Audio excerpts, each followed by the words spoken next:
The ceremony was held at Lorenzo Nelson Hall in Cairo. Shawnee Community College Vice President of Academic Affairs, Dr. Darcy Cather, welcomed the graduates and their families. This day is about the celebration of you, our amazing and resilient students.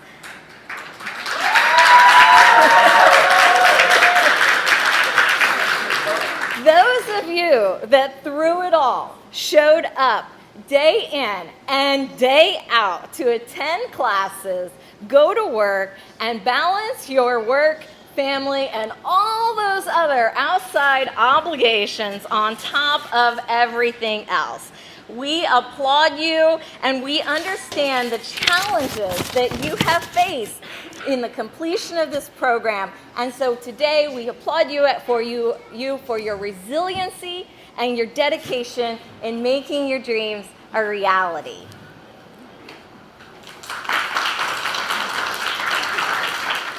HCCTP coordinator Tim Simmons ran down a list of projects this group worked on, including the parking lot at Cairo City Hall, parks in both Cairo and Mounds, a bus shelter in Mound City, and work on a future grocery store in Cairo. Students and their families also heard from other key players in the Highway Construction Careers Training Program, including instructors in the field and the classroom. Then it was time for each graduate to receive their certificates. Clinton Smith, who also received recognition for perfect attendance, talked about the significance of the HCCTP and starting over. I'm no stranger to tragic events. I lost my mother at 8. It pushed me over the edge, in and out of group homes through the age 13 to 17. I learned a lot while in the group homes, though. I graduated from Meridian High School. Still was a little rough around the edges. They know, if you know me, I was rough, y'all. I got kids, I'm getting it back right now to this day. So I was rough around the edges. By the time I was 19, with no job, I was hanging with the wrong crowd. I went to jail for something I didn't do. After I got out, I knew it was time for a change. I ain't like jail. I like women. I ain't like no jail, okay? So my cousin Leslie hooked me up with a job at Oil Drive. I'll never forget. I worked there for about 3 years, then I transferred to ACBL, where I worked for 7 years. Within that time, I had my first child, Clinton III. That's my payback, y'all, right there. I have found purpose to life. He was the only child for years to come. Then came a Darian, China, and Amir. I mean, back to back to back. I mean, man. It was like, man. I said, within that time frame, I met this beautiful hearted person by the name of Miss Hackney. There she go back there, y'all. I'm still a street, you know. She took care of me and the 2 children that we had, and she also took care of the other 2 of mine. So she took care of all 4 of my children. I started a new journey with Southern FS, working for myself, doing taxes. And I did well for myself. I started putting money back for my children. I felt good about everything I was doing, but it still felt like it wasn't enough. You know, black people, it always ain't never enough, okay? In 2019, I lost everything I worked for. My kids' savings, my savings all gone because of man. Because of man, you do what you need to do to provide for yours.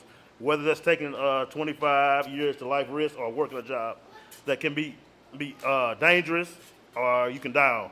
That incident took me back to a dark place, but I came back around quick from that. Bending, not breaking. Got my head back together and started pushing forward again. Everything was going good, then boom. Ooh, this is tough right here. The beginning of this year, I lost the most precious thing to me, my grandma jewel. I was devastated. I almost broke it to the point of no return. The very woman who loved me unconditionally, with no motive behind any of her love, was gone. It felt like I had lost all purpose.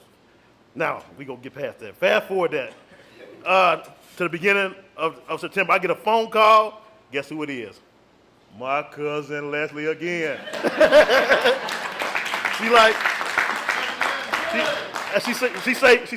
asked me, you working or I got anything going? I'm like, no. She said, well, come on down and get in this program. The state of mind I was in, I wanted to say no, but I took a chance. to get my mind off things, so I was drafted on the spot like many others, was handpicked by Mrs. Weldon. Give her a round of applause. In the class, she definitely goated.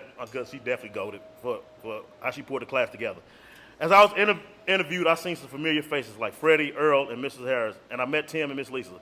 As I started my journey of 12 weeks, slowly started gaining purpose again. As the weeks went on, I learned a lot. Mrs. Lisa, thank you for teaching us life skills. Tim, thank you for being understanding, because you know we can be hard sometimes. Earl, thank you for showing us how to stand our ground at any time. Freddie, thank you for teaching us how to be a professional. Mrs. Harris, thank you for challenging us and refreshing the mind. It was very fulfilling. As we did projects to help the surrounding community, it was so meaningful and gave me peace of mind, and also lifted me out of the darkest place I've ever been.